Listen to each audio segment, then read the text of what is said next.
예수님의 비유 제3강 세 번째 강의입니다.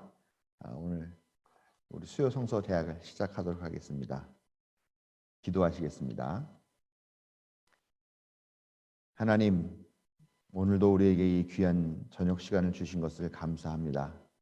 오늘 하루를 우리가 어떻게 살았는지, 또 어떤 하루라는 삶의 열매를 맺었는지 곰곰이 생각해 보면서 오늘 우리에게 주신 이 하루가 얼마나 소중한 선물이었던가 하는 것들을 깨닫는 그런 날이 되었으면 정말 좋겠습니다.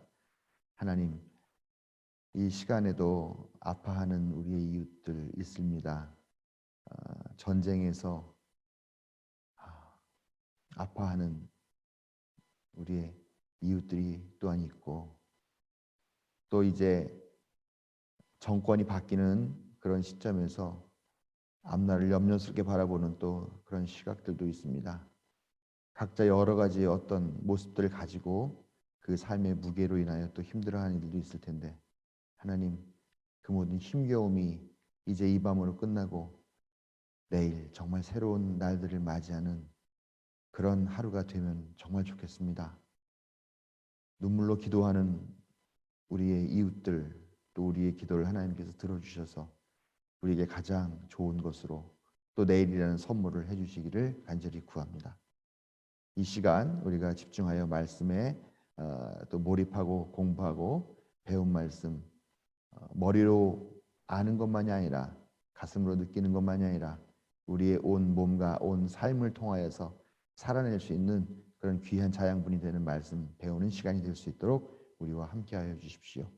마치는 시간까지 함께해 주시길 바라며 우리 교우들 다시 만나는 날까지 모두가 다 건강하고 행복한 나날들을 보낼 수 있도록 하나님께서 늘 동행하여 주십시오. 예수님의 이름으로 감사하며 기도드립니다. 아멘.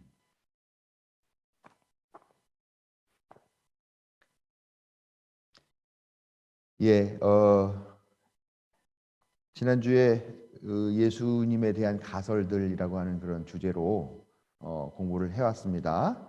그래서 예수님은 우선 갈릴리 사람이다라고 하는 그런 중요한 주제가 있다라고 말씀을 드렸고, 또한 유대인이었다. 유대교와 또 이스라엘 전통에 또 충실한 그런 분이셨다 하는 것 또 공부를 했고요. 오늘은 세 번째로 예수님은 소장농이었다 하는 것들, 그런 내용들을 좀 보겠습니다. 예수님의 직업이 뭘까 하는 부분들은 많은 질문들이 있죠. 예수님의 아버지, 육체적인 아버지가 목수였다. 그렇기 때문에 그 당시에는 대부분 다 부모의 직업이 자식에게 이렇게 대물림되는 그런 내용들을 보기 때문에 예수님도 목수였을 것이다 라고 이렇게 생각을 하고 또 그렇게 많이들 알고 계실 겁니다. 네, 그렇지만 이제 목수라는 직업이 우리가 생각하듯이 무슨 뭐 이렇게 나무를 자르고 뭐 갈아내고 대패질하고 잘 다듬어서 무슨 가구 같은 것들을 만들어내는 그런 것도 목수이지만 보면은 우리 예배당도 지을 때 보니까 맨 처음에 와서 이 콘크리트를 치기 위해서 뭐 철근을 다 묻고 거기다 이제 그 콘크리트를 붓기 위해서 거푸집을 만드는 일, 그 일을 하는 사람들도 또 목수라고 하더라고요. 그러니까 목수가 단순하게 무슨 뭐 가구를 만들어낸다거나 하는 것도 있지만 대목이라고 그러죠. 대목. 대목수는 큰 집을 짓는다든가 하는 그런 일들도 하죠. 그러니까 예수님이 목수였다 하더라도 기본적으로는 그런 건설 노동자의 그룹 안에 들어가는 그런 직종을 가졌을 수 있다라는 생각을 할 수가 있습니다. 그런데 그보다는 예수님께서 그동안 해오셨던 비유라든가 또 많은 사람들에게 해오셨던 이야기들을 보면은 대체적으로 농업과 관련되어 있는 그런 비유들이 많이 있는 것을 볼 수가 있어요. 그래서 예수님이 목수였을 수도 있지만 농부였지 않을까 하는 그런 추측들과 또 그런 연구들이 많이 있습니다. 그런데 뭐 예수님께서 큰 대농장을 경영하는 그런 농업인은 아니었겠죠. 기본적으로 소작농이라고 볼 수가 있는 겁니다. 소작농은 그냥 조그만 것들을 조그만 농사를 짓는 사람들도 이야기하지만 또 남의 밭에 나가서 일을 해주는 그런 사람들도 소작농이라고 이야기를 하죠. 지난번에 갈릴리 사람에 대한 이야기를 하면서 갈릴리에 대한 이야기를 했죠. 농부들이 많은 지역이지만 거기에 대규모 장원이라고 하는 그런 농지가 이제 형성이 되면서 대부분의 사람들은 아마 자기의 땅을 빼앗겼거나 자기의 땅이 아니라 그런 대농장에 가서 일을 하는 그런 사람들이 많았을 것이다 하는 그런 말씀을 드렸는데 역시 예수님도 소작농이었다면 땅이 없는 그런 소작농이었겠다. 갈릴리 사람들 대부분의 모습처럼 원래 땅이 없었거나 아니면은 뭐 여러 가지 경제적인 사정이라든가 그런 것 때문에 땅을 빼앗기거나 또 팔아버리거나 잃어버렸을 수 있는 그런 상황이었다라고 얘기를 할 수가 있습니다. 소작농이라고 하는 계급은 어떤 계급을 따져봤을 때 역시 제일 밑바닥이죠. 자기 땅 한 푼 없어가지고 남의 땅을 뭐 붙여서 일을 해먹고 하는 거는 뭐 결국은 뭐 그냥 머슴이나 마찬가지인 거죠. 그런 정도의 생활을 하셨다라고 생각을 할 수가 있습니다. 또 지난번에 갈릴리 지역에 대해서 지도를 보여드리면서 그 근처에 세포리스라고 하는 그런 도시가 있는데 헤롯이 로마 황제를 위해 가지고 만든 로마식 신도시다 그렇게 말씀드렸는데 나사렛이 여기서부터 뭐 짧게는 한 5km 정도밖에 안 되는 그런 거리에 떨어져 있었기 때문에 아마도 예수님이 목수라 했다면 분명히 그 세포리스라는 그 도시를 건설하는 곳에 가서 거기서 그 건축 사업에 동원이 되지 않았을까라고 그렇게 사람들은 생각을 하고 있다라는 것이죠. 그래서 예수님은 기본적으로 소작농, 그 다음에 여기 또 나오면 문맹자라고 나오죠. 글씨를 모르는 사람이었을 것이다. 우리가 그 잘 아는 이야기로 가늠한 여인을 끌고 와서 사람들이 돌로 쳐 죽이라고 막 할 때 예수님이 민망하신 듯 땅을 보면서 뭘 땅에다가 이렇게 뭘 쓰셨다라고 얘기를 하는데 그거가 거기다가 무슨 뭐 글씨를 쓰셨다거나라고 하기보다는 사실은 예수님은 뭐 이렇게 소작농 또 목수 어떻게 보면 가장 낮은 계급 또 목수 같은 경우는 장인이라고는 하지만 사실은 소작농 농민보다도 더 아래 계층에 있는 분이죠. 그렇기 때문에 현실적으로는 글을 쓰거나 읽거나 할 수 있는 능력이 없는 분이었을 것이다라고 그렇게 대부분 생각을 하고 있습니다. 왜냐하면 그 당시에 소작농들이 대부분 그랬으니까요. 먹고 살기에 바쁜 그런 삶을 사는 중에 글을 배웠다, 뭐 글을 쓸 수 있겠다. 그럼 만약에 글을 쓸 수 있었으면은 소작농이나 농사꾼이나 목수라는 계급에 머물러 있지 않죠. 더 좋은 일들을 찾아서 갈 수 있는 기회가 있었겠지만 아마도 예수님은 글을 알지 못하는 사람이었을 것이다라고 생각합니다. 네. 결국은 뭐 그때 그 누구죠? 그 가늠한 여인 사건에서 뭐 땅바닥에 뭘 끄적끄적 하신 것은 아마 그 이야기를 쓴 복음서 기록자가 창작해서 넣은 부분이 아니겠느냐 그런 식으로. 네. 그리고 지난번에 말씀드린 대로 예수님이 이스라엘과 유대교 전통에 매우 익숙하고 그 안에서 전해지는 많은 이야기들에 되게 익숙한 그런 분이었다. 또 그런 어떤 이야기의 상황들을 목록들을 잘 알고 있었다. 그런 이야기를 전해드린 것처럼 예수님도 역시 글을 쓰지는 못하셨지만 매우 지혜로운 분이라고 볼 수 있죠. 그래서 이야기꾼들이나 아니면은 뭐 그런 사람들이 해줬던 종교의 이야기 그런 것들을 잘 알고 있었고 잘 외웠고 또 그 자신도 비록 배운 거는 없지만 아주 그 음유 시인 같이 그렇게 세상을 그 풍자적으로 바라본다거나 비유적으로 바라본다거나 할 수 있는 그런 전통이 아주 익숙하신 그런 분이셨다라고 그렇게 생각을 할 수가 있습니다. 네. 이제 4번 기독교의 창시자라는 내용을 보겠습니다. 우리는 예수님을 이 기독교라고 하는 종교의 뭐라 할까요? 뭐 교종이라고 할까요? 뭐 시초라고 할까요? 아니면 주인이라고 할까요? 그렇게 많이들 생각을 하고 이야기를 합니다. 그러나 예수님은 사실 그 자신이 어떤 새로운 종교를 만들려고 했다거나 또 새로운 종교를 세워서 자기가 그 종교의 우두머리가 되겠다라고 하는 그런 생각을 하신 분은 결코 아니었었습니다. 왜냐하면 예수님 자신도 그 스스로가 그 철저한 유대인으로 살았고 또 유대교의 말씀과 율법 안에서 사셨던 그런 분으로서 그렇게 사신 거죠. 그런데 이 사람들은 예수님이 마치 하나님이 예수님을 이 땅에 보내셔서 그 뭐죠? 유대교를 대신할 수 있는 어떤 새로운 종교를 만들기 위해서 예수님을 보내셨다라고 그렇게 생각을 해요. 우리 교회 안에서도 그렇죠. 지금은 예수님이 우리 기독교 안에 신앙의 대상이고 또 이 기독교의 뭐 창시자라면 창시자, 뭐 만드신 분 만드신 분이라고 그렇게 생각하는 게 너무나 당연스럽지만 사실 예수님 자신이 결코 그렇게 생각하고 하시고서 이 운동을 시작하신 것은 아니다라는 거죠. 그렇기 때문에 예수님께서는 하셨던 말씀을 우리는 예수님은 이 기독교의 창시자라고 하는 그런 선입견을 가지고 보게 되기 때문에 이 비유가 자꾸 뭐랄까요 좀 내용이 달라지게 그렇게 이해가 된다라는 것이죠. 예수님은 사실은 이 세상을 다시 그리고 싶은 거죠. 지금 아주 큰 중병에 걸려 있고 제대로 돌아가지 않고 있는 이 세상. 그럼 이 세상을 어떻게 할까? 갈아엎어 버릴까? 하는 그런 뭐 혁명가적인 입장보다는 오히려 이 세상을 어떻게라도 좀 다 같이 평등하게 잘 살 수 있는 모두가 다 하나님의 자녀로서 그 권리를 누리고 그렇게 존중받는 그런 존엄한 존재들로 살아갈 수 있는 그런 세상을 만들자 하는 마음을 가지시고 이 세상을 다시 그려보려고 하는 그런 마음.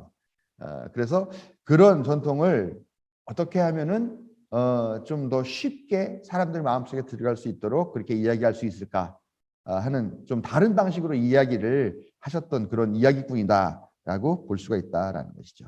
그래서 예수님은 기독교의 창시자라기보다는 오히려 뭐 개혁, 뭐 세상을 좀 바꾸고 싶은 것, 뭐 아니면 혁명, 뭐 혁명이라고 할까지 그런 정도에까지는 생각을 하시진 않았던 것 같아요. 만약에 정말 혁명가였다면 그 당시에 수도 없이 나타났다가 사라졌던 그런 혁명가들처럼 뭐 조직을 만들어서 반란일으키거나 했겠죠. 그러나 예수님은 그렇게 하진 않고 이야기로 세상을 다시 그리는 모습을 보여주고자 하는 그런 분이셨다 하는 거를 우리가 좀 기억을 하면서 예수님의 비유를 공부해 나갔으면 좋겠습니다.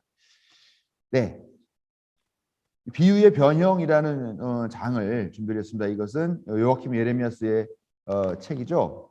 네, 이 책에 있는 내용들을 우선 가지고 공부를 하겠습니다. 이 책에 있는 내용들은 사실 되게 학술적인 책이에요. 그래서 무슨 여러 가지 본문도 막 대조하고 뭐 그리스어도 나오고 여러 가지 개념들도 많이 나오고 해서 어려운 책입니다만 그래도 우리가 이거를 먼저 알고 공부를 하고 나서 예수님의 비유를 들어가는 것이 우리가 예수님의 비유를 좀 잘 이해할 수 있지 않겠는가 하는 생각을 하게 됩니다. 그래서 이걸 좀 볼 텐데 좀 지루할 수도 있겠어요. 약간 이론적인 내용이라서. 그러나 어찌 보면 뭐 제가 그동안 계속 해왔던 내용들하고 많이 겹치는 부분들이 있으니까 그런 생각을 하시고 들어주시기 바랍니다. 이 비유가 많이 변형이 됐어요. 예수님이 애초에 하셨던 것과는 전혀 다른 아니면 100% 다른 아니면은 조금 방향이 다른 그런 변형들을 겪게 되었는데 이 예레미야스가 예수의 비유라는 책에서 그런 내용들을 잘 정리해 줬는데요. 우리가 이 장을 공부하면서 우리에게 주어진 과제 또 전제 뭐 사전으로 알고 있어야 할 그런 지식들을 생각한다면 비유는 예술 작품이 절대 아니라는 겁니다. 무슨 어떤 성과를 내기 위해서 아주 멋있게 또 뭐 어떤 마음이나 사건들을 설명하기 위해서 아주 정말 예술적인 그런 작품으로서 하신 그런 말씀들은 아니다라는 거예요. 또 어떤 예수님께서 주장하고 싶은 것이 있는데 그것들을 아주 명백하게 선언하는 그런 내용으로 만들어진 것들도 아니다라는 것입니다. 이 예수님의 비유는 기본적으로 비유 하나하나마다 예수님께서 처해 있던 아주 구체적인 상황들과 다 맞닥뜨려 있어요. 뭐 예를 들면 뭐 아까도 계속 말씀드리고 있는 뭐 그 가늠한 여자를 끌고 와가지고 돌로 쳐 죽이라고 하는 상황 같은 것들도 그게 일반적으로 있었던 상황들에 대한 비유, 그런 이야기, 그 비유는 아니죠. 엄밀하게 말하면요. 예, 그런 것이 아니라 실제로 그 당시에서 벌어지고 있었고 예수님이 그 자리에 계셨던 그 일, 구체적인 상황이라고 하는 것과 맞닥뜨려 있다라는 것입니다. 그러니까 이게 어떻게 보면 그냥 보편적으로 같이 언제나 언제 어디서나 똑같은 주제로 똑같은 목적으로 읽혀지는 그런 이야기라고 볼 수가 없고요. 매우 구체적인 상황, 또 그 상황에서 예수님께서 단 한 번 일회적으로 말씀하신 그런 것들이 비유다라는 것이죠. 그런데 우리도 다 그렇다, 뭐 그렇지만 살면서 우리가 닥쳐올 일들을 예상하지 못한다라는 거죠. 내가 뭐 예수님께서 가다가 바리새인들을 만나는데 어느 날 갑자기 바리새인이 훅 치고 들어와요. 엉뚱한 질문으로. 그럼 그 질문에 대해서 대답을 어떻게 할까? 거기서 예수님이 아주 지혜롭게 바로바로 그런 상황에 맞춰서 또 적절한 그런 비유들을 하면서 말씀하셨다는 거죠. 그렇기 때문에 돌발적인 상황에서 나온 예견되지 않은 상황에서 만들어진 그런 비유들이다 하는 것을 우리가 알아야 되고요. 그렇기 때문에 매우 논쟁적입니다. 예, 논쟁적인 거는 뭐 많이 있겠죠. 그러니까 이제 거기에 뭐 해석도 해달라고 하는 예들도 있을 것이고요. 아무튼 분명한 것은 구체적인 어떤 역사적인 자리를 갖고 있는 그런 이야기의 단편들이다라는 것을 생각할 수가 있습니다. 여기서 이게 왜 중요하냐? 예수님께서 왜 이 비유를 말씀하셨는가라는 게 구체적인 역사적 자리를 갖고 있다라고 했기 때문에 그 비유를 정말로 제대로 알려면 그러면 그때 예수님께서 처하셨던 그 상황이라는 게 뭔가, 그 자리라는 게 뭔가 하는 것들을 알고 있어야 되는 거죠. 그래서 그 상황에서 빗대어서 우리가 이 비유를 해석할 때 그 비유의 원뜻을 찾아가기가 훨씬 더 쉽게 된다라는 것입니다. 그래서 그런 목적, 그런 과제를 가지고서 이 예레미야스가 연구를 했다 하는 것을 알고 계시면 되겠고요. 초대 교회로부터 예수에게로 그랬습니다. 이게 무슨 말씀이냐면은 예수님께서 이 비유를 말씀하셨어요. 그러나 이 예수님의 말씀은 무슨 뭐 글로 적혀 있다거나 책으로 만들어져 있다거나 하는 그런 것은 없었어요. 어떻게 됐죠? 다 제자들과 예수님을 따라다니는 사람들이 예수님께서 들은 이야기를 가지고 있었죠. 머릿속에 듣고 있었죠. 그런데 갑자기 예수님께서 돌아가시는 일을 맡게 됩니다. 예수님을 쫓아다니던 추종자와 제자들은 다 뿔뿔이 흩어져 가지고 어디론가 가 있는 거죠.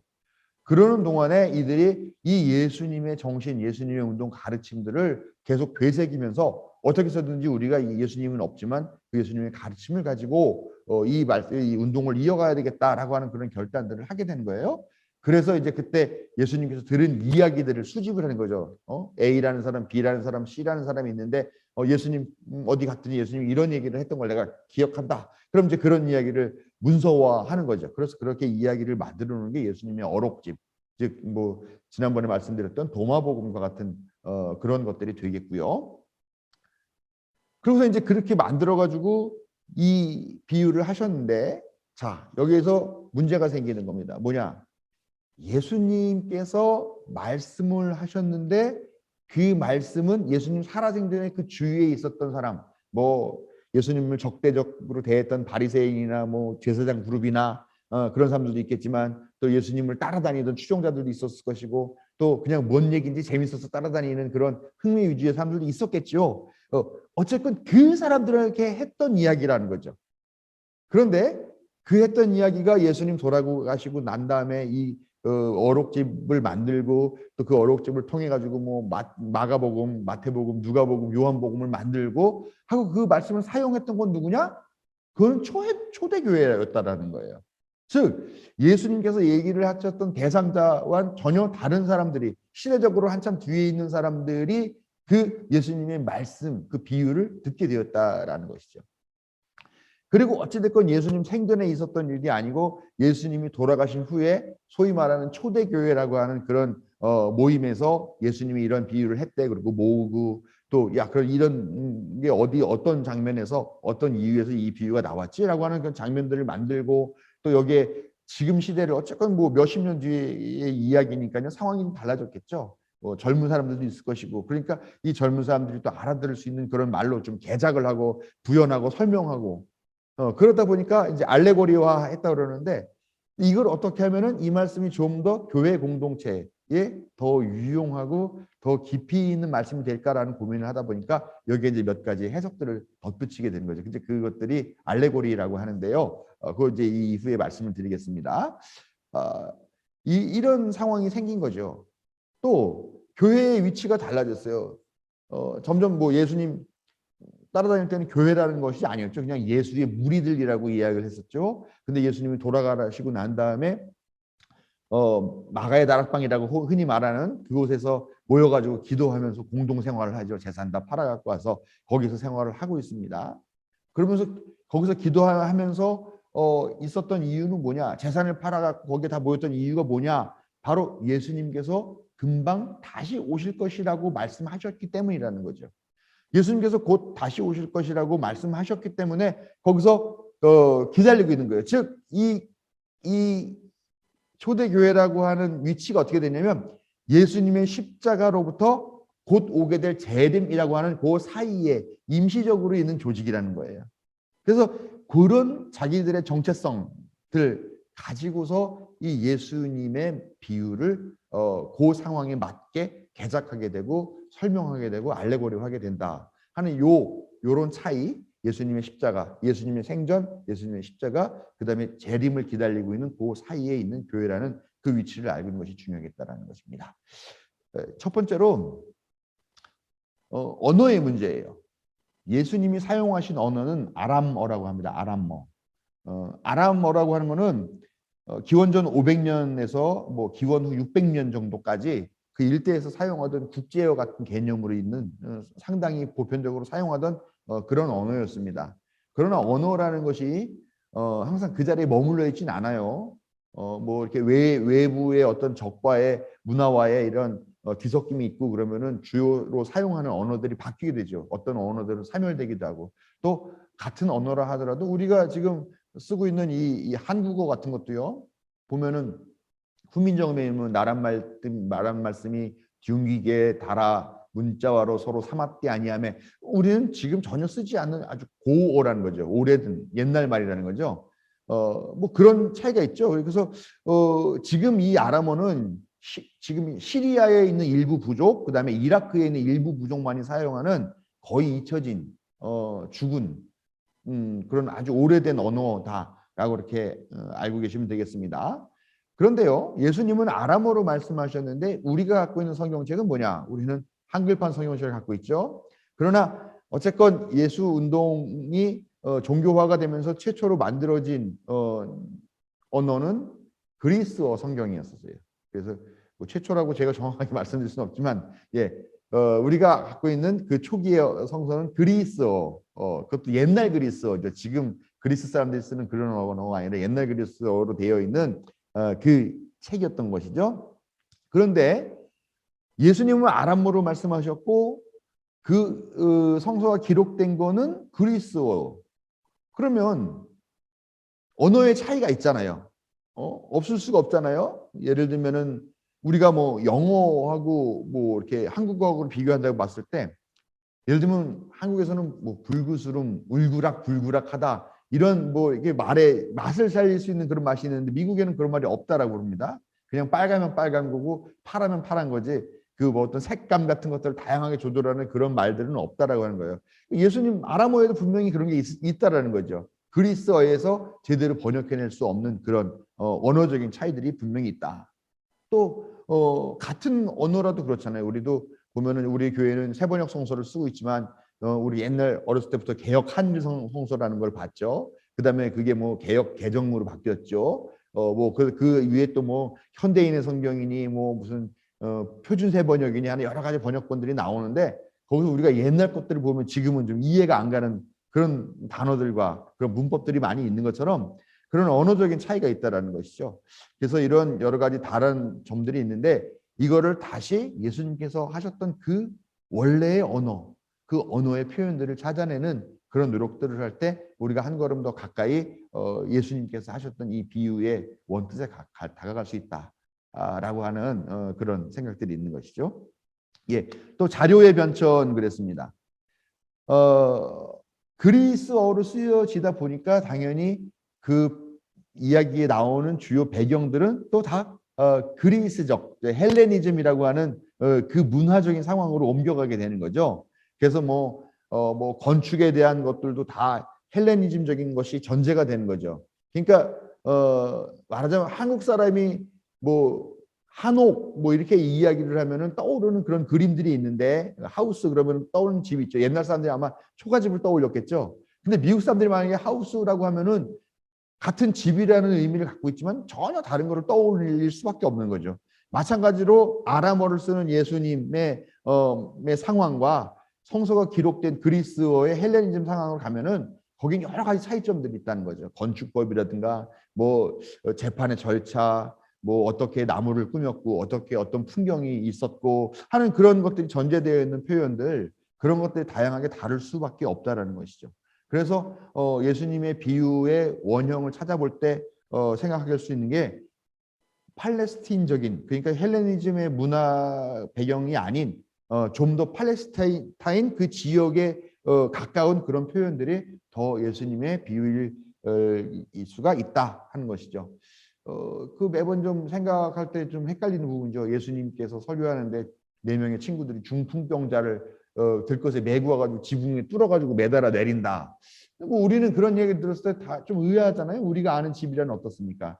뭐 지금 사는 집들이야 뭐 아파트나 다 그런 집이지만 만약에 옛날이니까 옛날식으로 한다면 뭐 초가집이었나?